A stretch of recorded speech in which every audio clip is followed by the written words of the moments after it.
नमस्कार दोस्तों, ITI second year electrician trade का जो एमसीक्यू सीरीज चला रहे हैं उसमें आज का वीडियो नंबर 31 है।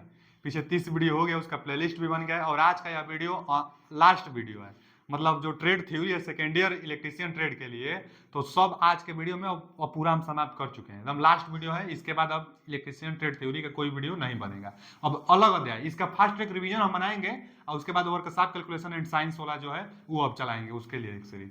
तो आइए इस पहले क्वेश्चन पर चलते हैं। क्या दिया है आज का पहला क्वेश्चन कि लीकेज करंट प्रोटेक्शन बचाव हेतु, भैया लीकेज करंट के प्रोटेक्शन बचाव हेतु किस सर्किट ब्रेकर का प्रयोग करेंगे? तो नंबर बता देगा। यह क्या है? Open circuit breaker, miniature circuit breaker, अर्थ लीकेज सर्किट ब्रेकर। लीकेज पूछा है, लीकेज करंट प्रोटेक्शन, तो अर्थ लीकेज सर्किट ब्रेकर, या इसी ऑप्शन राइट रहता। क्या है? Moulded case circuit breaker, MCCB का moulded case circuit breaker full form होता है। तो ये सब नहीं होगा, तीनों अर्थ लीकेज सर्किट ब्रेकर होगा जो कि अर्थ वायर में लगाई जाती है। अर्थ में जो करंट लीकेज बहती है उसी का यह रखवाली करता है। तो वही पूछा था कि लीकेज करंट के लिए कौन रखवाली करता है, तो अर्थ लीकेज सर्किट ब्रेकर। एलसी का फुल फॉर्म भी पूछ देता है कई बार। अगला क्वेश्चन क्या है कि पावर कट ऑफ के बाद कौन से रिले संपर्क में स्थिति बनाए रखती है? तो दिमाग में फिट कर लीजिएगा, लैचिंग रिले। जो लैचिंग रिले होती है पावर कट ऑफ के बाद भी संपर्क में वो बनाए रखती है, क्योंकि उसका क्रिस क्रॉस कनेक्शन होता है। जो उसका कनेक्शन होता है ना, क्रिस क्रॉस कनेक्शन होता है, तो इसको हम लोग लैचिंग रिले कहते हैं। तो लैचिंग रिले संपर्क में बनाए रखती है cut off, power cut off हो जाने के बाद भी। अगला क्वेश्चन क्या है? यह कौन सा है? तो एयर ब्लास्ट सर्किट ब्रेकर है। हम लोग देखते होंगे जो सब स्टेशन होती है जहां पर उच्च ट्रांसमिशन लाइन आती है, तो सब स्टेशन पर ना जो पोल बनाई जाती है उसके ऊपर लगाई जाती है, इसी पर कंडक्टर आता है इसी के थ्रू। तो ये क्या करता है, मतलब कंडक्टर वही होती है वहीं पर लगाया जाता है। तो एयर ब्लास्ट सर्किट ब्रेकर, जब संपर्क सर्किट ब्रेकर से चाहे आइसोलेटर से, जब सर्किट ब्रेकर से संपर्क हटती है तो आग पकड़ लेती है, तो आग को बुझाने के लिए कुछ वहां पर इंसुलेटेड चाहिए, तो यही एयर की ब्लास्ट करता है circuit breaker. Air blast circuit breaker, circuit breaker है, सप्लाई को ब्रेक करेगा, लेकिन आग बनेगी तो एयर ब्लास्ट कर कर आग को बुझाएगी। तो एयर ब्लास्ट सर्किट ब्रेकर का पिक्चर था वो। आगे, सर्किट ब्रेकर को टूटने की क्षमता को किस में? तो एमवीए में। एचआरसी फ्यूज, हम लोग कहते हैं ना एचआरसी फ्यूज की रेटिंग कि क्या होती है, तो 500 एमवीए वाले ऊपर ट्रांसफार्मर में लगाई जाती है, तो एमवीए में मेजर की जाती है। एकदम ये तो जुबान पर रटा हुआ होना चाहिए कि एमवीए, एचआरसी फ्यूज चाहे हाई कैपेसिटी के लिए एमवीए में।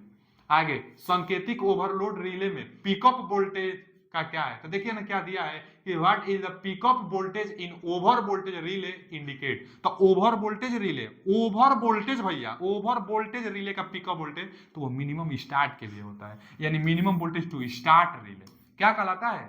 ओवर वोल्टेज एक तो है, ये है ओवर वोल्टेज रिले में पिकअप वोल्टेज क्या होगा? तो वो अब minimum voltage to start the relay, relay को स्टार्ट करने के लिए अभी वो मिनिमम वोल्टेज है जो पिकअप वोल्टेज कहलाती है ओवरलोड रिले के लिए। तो ओवरलोड रिले के लिए मिनिमम वोल्टेज टू स्टार्ट। अगला क्वेश्चन क्या है कि बिजली ट्रांसफार्मर में बुकोज रिले का क्या कार्य है? अभी पिछला वीडियो में भी आया था। बुकोज रिले ओवरलोड से प्रोटेक्शन करता है। कंजर्वेटर टैंक और मेन टैंक के बीच में लगाई जाती है बुकोज रिले। उसमें क्या होता है, सेंसिंग करके संकेत करने लगता है, तो हम लोग जान जाते हैं कुछ प्रॉब्लम है। तो ये प्रॉब्लम में क्या होगा, तो या तो शॉर्ट सर्किट होगा या तो ओवरलोडेड हो गई है। तो ओवरलोडेड या तो short circuit protection, A option is right answer. अगला क्वेश्चन क्या है कि जी श्रेणी एमसीबी द्वारा क्या प्रोटेक्शन किया जाता है? तो जो जी श्रेणी एमसीबी है, एक और होता है एल श्रेणी एमसीबी, और एक होता है DC series, DC series MCB. तीन ठो होता है, एक तो जी सीरीज, एक एल सीरीज और एक डीसी सीरीज एमसीबी। तो जी सीरीज इंडक्टिव लोड के लिए, एल सीरीज रजिस्टिव लोड के लिए और डीसी सीरीज लोकोमोटिव में प्रयोग किया जाता है। यह भी क्वेश्चन पूछ चुका है, तो हम लोग ट्रिक लगाए थे लोकोमोटिव में। और एल सीरीज कभी कभी पूछ चुका है, गीजर वगैरह जब वहां पर ऑप्शन था तो गीजर मारे थे हम लोग, रजिस्टिव लोड गीजर होता है, तो एल सीरीज वहां पर प्रयोग होती है एमसीबी में। और जो जी श्रेणी एमसीबी होती है इसका इंडक्टिव लोड, जैसे एसी ओसी में, तो इसमें भी एसी है, देखिए ना एयर कंडीशनर एसी है, तो क्या प्रयोग होगा? जी श्रेणी एमसीबी। अगला क्वेश्चन क्या है कि एसी और डीसी आपूर्ति के लिए, अरे भैया इंपल्स रिले, ये अभी क्वेश्चन आ चुका है पीछे। इंपल्स रिले एसी डीसी दोनों पर प्रयोग किया जाता है। अगला क्वेश्चन क्या है कि घरेलू वायरिंग सर्किट में स्विच और सुरक्षात्मक उपकरण के रूप में किस सर्किट ब्रेकर का प्रयोग किया जाता है? तो घरेलू में तो एमसीबी प्रयोग होता है, एमसीबी, इसी का फुल फॉर्म लिखा है miniature circuit breaker. Miniature circuit breaker MCB का फुल फॉर्म होता है और घरेलू वायरिंग में एमसीबी का प्रयोग किया जाता है। तो B option is right answer. अगला क्वेश्चन क्या है, सर्किट ब्रेकर में इस्तेमाल की जाने वाली ट्रिप कॉइल का ऑपरेशन क्या है? अरे भैया सर्किट ब्रेकर में जो ट्रिप कॉइल होती है ऑपरेशन जो उसका होता है तो रिमोट ऑपरेशन कहेंगे। क्यों रिमोट ऑपरेशन? रिपोर्ट मतलब क्या? जो ऑटोमेटिक काम करे, जो संकेत बस दे और काम करे। रिमोट हम लोग के घर में भी होता है, रिमोट पर बस संकेत देते हैं, वह काम कर देता है। तो वही ट्रिप कॉइल का काम होता है कि संकेत देकर कॉइल को ट्रिप कराता है। पूछा है ना कि सर्किट ब्रेकर में इस्तेमाल की जाने वाली ट्रिप कॉइल के क्या होता है? तो जब फॉल्ट आएगी तो ट्रिप कॉइल ना उसको मैग्नेटाइज कर देगी और सर्किट ब्रेकर के जो संपर्क होती है उसको क्लोज कर देगी, जिससे सर्किट ब्रेकर अपना काम कर देगा। तो मैग्नेटाइज होकर क्लोज कराती है, मतलब सर्किट ब्रेकर को ऑपरेट कराता है ट्रिप कॉइल। तो इसको रिमोटिंग प्रोसेस कहते हैं, रिमोट ऑपरेशन कहते हैं। सब ऑटोमेटिक होता है। तो B option is right answer. आगे क्या दिया है कि नियंत्रण सर्किट में सर्किट ब्रेकर के ब्रेकिंग ऑपरेशन में रिले का क्या कार्य है? फिर आ गया वही बात कि नियंत्रण सर्किट में सर्किट ब्रेकर में ब्रेकिंग ऑपरेशन रिले का क्या कार्य है? तो वही ना, मैग्नेटाइज होकर ट्रिप कॉइल उसको क्लोज करेगी तो फिर जो ब्रेकिंग होगा वो ऑपरेशन होगा। तो वही पूछा है कि नियंत्रण सर्किट में सर्किट ब्रेकर में ब्रेकिंग ऑपरेशन में रिले का क्या कार्य है? तो रिले का कार्य जिससे नहीं हम लोग कहते हैं कि एक होते हैं बोस, बोस बस आदेश देते हैं वो काम करना है, तो वही सर्किट ब्रेकर में रिले बोस की तरह होता है। सर्किट ब्रेकर में रिले बोस होता है। रिले क्या करता है? सर्किट ब्रेकर को अलाउ करता है कि आप बंद होइए चाहे क्लोज होइए।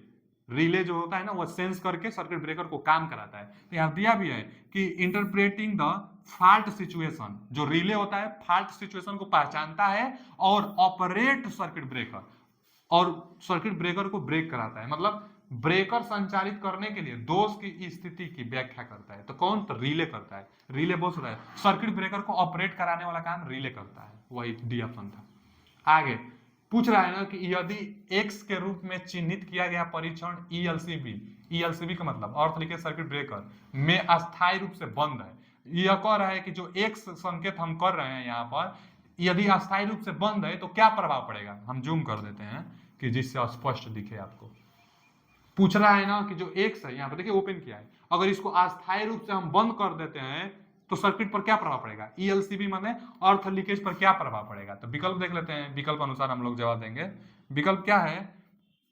विकल्प दिया है कि सर्किट ब्रेकर रुक रुक कर ट्रिप होगी। नहीं, जब पूर्ण रूप से बंद है तो रुक रुक कर ट्रिप नहीं होगी। सर्किट सामान्य रूप से कार्य करेगी कि सर्किट पूरी तरह से बंद रहेगी कि लीकेज पर सर्किट ट्रिप नहीं करेगा? तो सर्किट पूर्ण रूप से पूरी तरह से बंद रहेगी। C option is right answer. इसका क्या कर देंगे? सर्किट पूर्ण रूप से बंद रहेगी। भैया चल रे, सी ऑप्शन। देखिए ना, सर्किट स्विच ऑफ कंप्लीटली, जब इसको हम बंद कर देंगे तो सर्किट पूर्ण रूप से बंद रहेगी। तो क्या C option is right answer. अगला क्वेश्चन क्या है? वायु सर्किट ब्रेकर में दोष क्या है?